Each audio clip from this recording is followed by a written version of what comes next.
The title of this writing is Busy and Important. A person who makes little time for others is someone I refer to as busy and important. These folks have a sense of undeserved grandeur about them that makes them believe they're above the fray.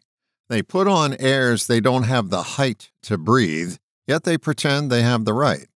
In their eyes, the opposite is true for you. You're unimportant, and their intention is to make you feel less than. I find it to be their way of building themselves up to chase away their own feelings of insignificance. An elitist feel permeates the atmosphere around them, walling them off from others not entitled to breathe the same air. Reminds me of a story the late Dr. Dave Dobson told. He was in sales at the time and had a meeting with the manager of a store. They met in the manager's office, and to say this man was dismissive would be an understatement. He brought out an hourglass filled with sand that he turned over to start the meeting and said to Dave, "You have 3 minutes." Dave took a breath and said, "I couldn't possibly tell you all that you need to know in that time, so let me take the time to ask you, how'd you get started in this business?" Well, the man began to tell his story, and about a half hour later, Dave made his pitch and left with the sale.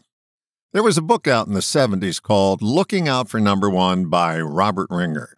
One of the main themes in the book was how to bring people down from their pedestals so you could meet them on an even keel.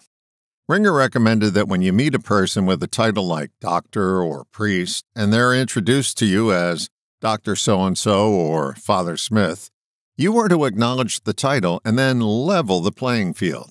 He would say, "Glad to meet you, Father Smith, and what's your first name?" He would then refer to them throughout the conversation by their name versus their title. I find that truly busy and important people make time to acknowledge others. They exude an aura of approachability and acknowledge the human connection between the two of you. I guess the message here is this: make time for others. Make them important by letting them know that you're not too busy for them. All the best, John.